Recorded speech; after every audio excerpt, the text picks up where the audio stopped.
أهلا وسهلا فيكم معنا. اليوم رح نحكي بموضوع يعني جدلي شوي وبنفس الوقت مهم جدا لتاريخ منطقتنا وهويتنا. السؤال هو، هل الفلسطينيين اليوم هم عن جد أحفاد الكنعانيين القدماء هدول اللي عاشوا هون من آلاف السنين؟ سؤال كبير فعلاً. ورح نعتمد بمناقشتنا هاي على مصادر علمية، تحديداً أحدث دراسات الوراث القديمة، يعني فحص DNA القديم أو الإيد. نعم. هاي الدراسات فحصت رفات بشرية من مواقع كنعانية معروفة، نحكي عن صيدون، مجدو، عسقلان وغيرها، وقارنوها بجينات الناس اليوم. بالضبط. فالهدف يعني نستكشف شو العلم بحكي لنا عن هاي الجذور، وكيف ممكن هاي المعلومات العلمية يمكن تساعدنا نفهم الروايات المختلفة التاريخية والسياسية، بس من منظور خلينا نقول علمي أكتر. تماماً. ال DNA القديم، ال ADNA، عمل نقلة نوعية بصراحة. كيف يعني؟ قصدي قدرتنا على استخلاص وتحليل حمض نووي من عظام عمرها آلاف السنين، هي فتحت أبواب كنا مفكرينها مسكرة. صرنا نقدر نشوف الروابط الجينية بين ناس زمان وناس هلأ بدقة يعني ما كنا نحلم فيها من قبل. واو.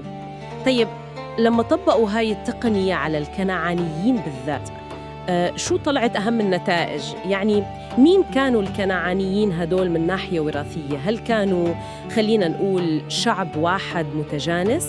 لا، هنا النقطة المهمة. طلع إنه الكنعانيين نفسهم يعني كتكوين جيني كانوا مزيج؟ كيف يعني؟ يعني تقريباً نص جيناتهم جاي من السكان الأصليين اللي كانوا موجودين هون ببلاد الشام من العصر الحجري الحديث، يعني قبل آلاف السنين. السكان المحليين القدامى. تمام. والنص الثاني أصوله بترجع لموجات هجرة إجت للمنطقة بالعصر البرونزي.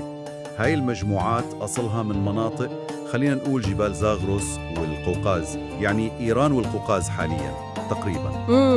يعني الكنعانيين نفسهم نتيجة اختلاط قديم. بالضبط. وهالاختلاط أخذ وقته وتشكل شوي شوي على مدى العصر البرونزي. طيب وشو بخصوص علاقتهم بسكان اليوم؟ هل هالDNA الكنعاني ضل موجود؟ استمر؟ وهنا المفاجأة الأكبر يمكن أو الاكتشاف الأهم، الاستمرارية الوراثية واضحة بشكل كبير جداً. قديش واضحة يعني؟ شوفي، الدراسات الحديثة خصوصاً على اللبنانيين مثلاً بيّنت إنه أكثر من 90%، تخيلي، أكثر من 90% من جيناتهم موروثة مباشرة من أسلافهم الكنعانيين.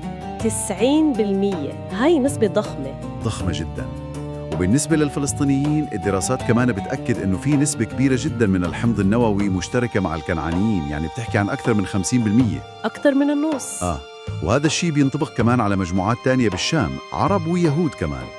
الرسالة العلمية واضحة، أغلب سكان المنطقة اليوم هم بشكل أساسي امتداد بيولوجي لسكان العصر البرونزي، يعني جذور ضاربة بالعمق فعلاً. بس طيب المنطقة مرت عليها كتير تغيرات بعد الكنعانيين، هجرات، غزوات، شعوب تانية إجت.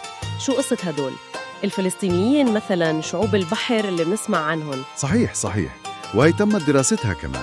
مثلاً بعسقلان لقوا إنه الفلسطينيين الأوائل اللي وصلوا بالقرن الثاني عشر قبل الميلاد تقريباً كان عندهم بصمة جينية مختلفة إلها أصول أوروبية. يعني مختلفين كانوا بالبداية لكن الأهم إنه هاي البصمة الأوروبية مع الوقت يعني خلال قرنين 3 دابت واختفت تقريباً. دابت؟ كيف يعني؟ يعني بسبب الاختلاط والتزاوج مع السكان المحليين اللي هم الكنعانيين أساساً. الجينات المحلية الكنعانية الشامية هي اللي غلبت بالنهاية، تم استيعابهم جينياً. مثير للاهتمام. طيب وشو بخصوص تأثيرات أكبر وأشمل؟ يعني مثلاً الفتح العربي الإسلامي أكيد كان له تأثير كبير. أكيد. الفتح العربي الإسلامي غير وجه المنطقة ثقافياً ولغوياً ودينياً بشكل جذري، هذا ما في نقاش فيه. تمام. لكن جينياً الصورة مختلفة شوي. الدراسات بتقول إنه ما صار استبدال كامل للسكان، اللي صار إنه انضافت طبقة جينية جديدة وصولها من الجزيرة العربية فوق الطبقة الأساسية اللي كانت موجودة، اللي هي الكنعانية المشرقية. يعني إضافة مش مسح للي كان موجود. بالضبط، إضافة وتمازج جديد. وحتى تأثير الصليبيين مثلاً كان تأثير جيني مؤقت ومحدود جداً، ما غير الأساس السكاني. مفهوم. طيب نوصل لنقطة يمكن حساسة شوي، اللي هي المقارنات الجينية بين المجموعات المختلفة بالمنطقة اليوم. المصادر بتقول إنه في تشابهات. شو بتحكي لنا الجينات عن العلاقة بين الفلسطينيين والمجموعات اليهودية مثلاً؟ هذا صحيح، وهي من النتائج اللافتة جدا للأبحاث. الدراسات سواء اللي بتركز على كروموزوم واي الذكري أو اللي بتفحص الجينوم كله بتظهر تقارب وتشابه جيني كبير بين الفلسطينيين ومجموعات يهودية كتيرة، خصوصاً اليهود اللي أصولهم من الشرق الأوسط، المزراحيم. تشابه كبير؟ نعم، تشابه كبير بيشير بوضوح لأصول مشتركة عميقة وقديمة جداً، بترجع لسكان بلاد الشام الأصليين قبل ما تصير الانقسامات الدينية والقومية اللي بنعرفها اليوم.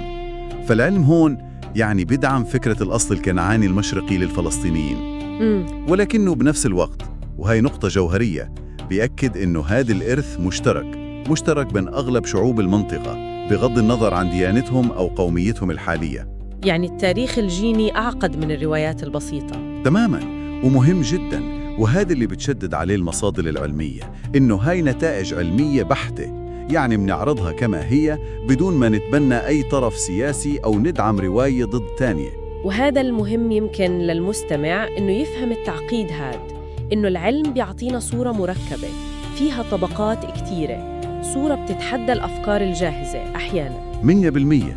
يعني خلاصة القصة العلمية إذا بدنا نلخصها هي إنه الفلسطينيين اليوم بشكل كبير هم استمرار وراثي مباشر لسكان بلاد الشام بالعصر البرونزي وما قبله، يعني الكنعانيين وغيرهم، مع إضافات لاحقة. أكيد مع إضافات لاحقة من هجرات وغزوات ما مسحت الأصل القديم. هذا الإرث الكنعاني المشرقي هو الأساس، هو المكون الجوهري في جيناتهم وفي جينات كتير من جيرانهم بالمنطقة كمان. شكراً جزيلاً على كل هالتوضيحات القيمة. أهلاً وسهلاً. وهون يعني بنوصل لنقطة أخيرة، يمكن سؤال بضل مفتوح للتفكير بعد كل هالكلام. إذا العلم بيكشف لنا هالقد عن جذور مشتركة وتاريخ متشابك تحت كل هالروايات اللي مرات بتبين متناقضة ومتصارعة، كيف ممكن هالفهم الأعمق للماضي المشترك، الماضي اللي يمكن أقدم من كل الانقسامات الحديثة، كيف ممكن يغير نظرتنا للهوية وللانتماء اليوم وبالمستقبل؟ سؤال بنتركه برسم التأمل.